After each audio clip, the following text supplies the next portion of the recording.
Hi everyone, today we're going to be doing an at-home lab where I make a turkey and cheese omelet on the stovetop and explain all the chemical reactions that take place during it.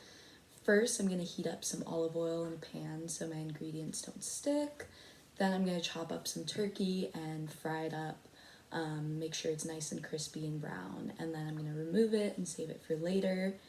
And then I'm going to whisk up 2 eggs and then I'm going to cook them until they're fluffy and pretty solid. And then lastly, I'm going to add the turkey back along with some cheese that is going to melt inside the omelet. So let's get started. Alright, so I have my olive oil heating right now and I'm just going to chop up some pre-cooked turkey, just 2 slices, nice and easy. And even though this turkey's pre-cooked, it does still undergo the I don't know how to say that, give me a sec. I'm back, apparently it's the Maillard reaction. And so the Maillard reaction accounts for the browning of foods during cooking. And this set of reactions can take place at room temperature, but is most optimal between 140 degrees and 165 degrees Celsius. The first reaction that falls under the Maillard reaction umbrella term is the reaction between glucose and an amino group, which forms a compound called glucosylamine, I'm not great at pronunciation, I'm sorry, and water. The carbonyl group on the glucose molecule reacts with the amino group in order to form an amine compound and to eliminate a water molecule. The next step of the reaction involves the glucosylamine compound from the first step isomerizing from an amine into a ketosamine. This process is called amidori rearrangement and forms a new carbonyl on the compound.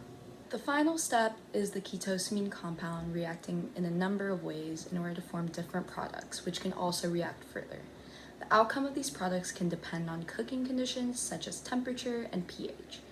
This is why ensuring that the turkey doesn't overcook is essential. If it does, the carcinogenic compound acrylamide can be produced as a result of the reaction. However, if the turkey isn't overcooked, melanoidins can be produced as the final product. These are polymeric compounds that act as brown pigments, giving cooked food its brown color. Other compounds that are formed can give food different flavors and aromas. For example, pyrazines can lead to a roasted flavor, while furans and thiophene can lead to a more meaty flavor. Luckily, these are the flavors we're going for with our fried turkey, so once the turkey is crispy and brown, remove it from the firing pan to save it for later. I couldn't explain the chemical reactions and cut at the same time. I figured I might slice my finger off, so you know how to cut turkey. Alright, our chopped up turkey is now frying. Make sure you mix it around so that it browns evenly. The turkey's almost done, and I'm sure you can see the really beautiful brown color that's coming in. And it smells amazing, so our Maillard reactions are definitely taking place. Alright, so our turkey is all ready, and now we're on to the next step, which is whisking and cooking our eggs. Eggs are a household staple. They're one of my favorite foods, but they are actually very chemically complex. Eggs are a great source of protein, and proteins are made of amino acids. 9 of the amino acids in eggs are the essential amino acids. So we have histidine, isoleucine, leucine, lysine, methionine, phenylalanine, threonine, tryptophan, and valine. These are considered essential amino acids because they can't be synthesized by the human body, so they must be obtained through dietary sources like eggs. Egg whites are high in niacin and riboflavin, but egg yolks are higher in all of the other vitamins found within the egg, such as vitamins B6, B12, folic acid, pantothenic acid, and thiamine.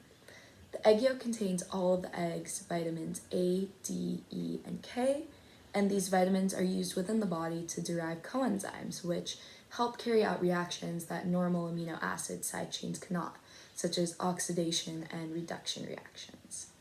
The amino acids within egg whites are both hydrophilic and hydrophobic. They form globular proteins, meaning that they are curled into a spherical shape and surrounded by water.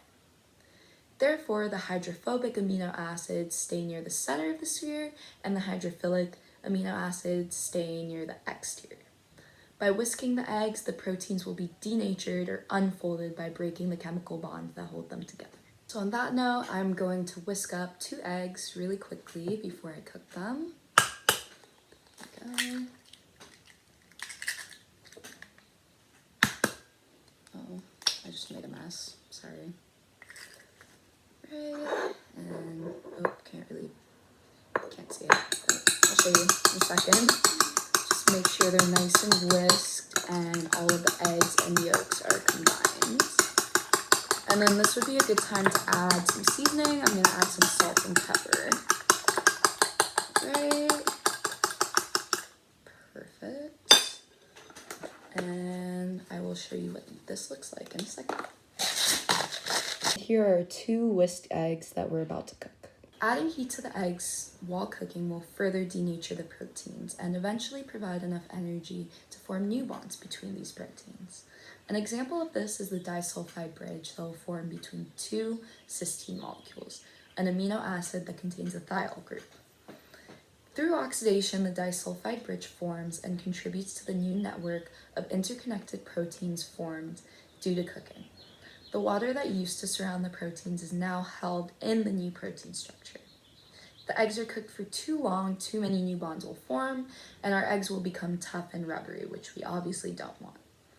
As they're cooking, make sure you mix the eggs very gently, just so that the heat gets evenly distributed. So once the eggs are solid, but still pretty soft and fluffy, you want to take your pre-cooked turkey and add it to half of the omelet, and then add in some shredded cheese.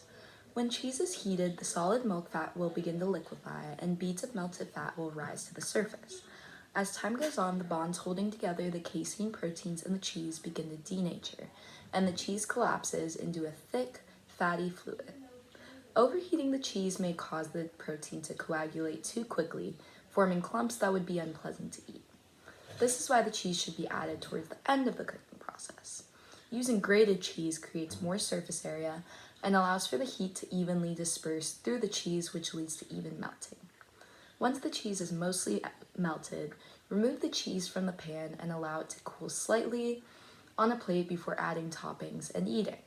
The cheese will fully melt as the omelet cools due to the residual heat from the eggs and the turkey. Be creative with your toppings. I prefer to use salsa, garlic powder, and hot sauce, but you can really put whatever you want. I just added my eggs in. Gonna just lightly mix and try and let the uncooked parts get to the edge. Might have to pick the pan up and move it a little. So I'm gonna need 2 hands for this, but I'll show you what it looks like when it's almost done. Okay, so our omelet is cooking now, and once it's a little more solid on the bottom, we're gonna add in the turkey and some melted cheese, and then we'll be almost done. Right, so I just added our turkey and cheese to half of the omelet, and I'm gonna flip this and plate it, and we're pretty much done. I love this lab, oh my gosh. Okay, this is a terrible angle, but I'm really hungry and I want to see if I can get like a cheese pool, so bear with me. Let's see. Maybe. Oh, close enough. It's delicious. Just eat it. So I ate that really quickly because this is taking a lot longer to film than I thought it would, but yeah, I ate it. Overall, this omelet was really delicious, and it combined a lot of different chemical reactions to create a really great lunch or breakfast. Cooking the turkey demonstrated the Maillard reaction. Cooking the eggs involved disulfide bridging and denaturing of proteins, and melting the cheese also denatured proteins. So I hope you enjoyed and maybe try this recipe out. That's all I have. Happy cooking.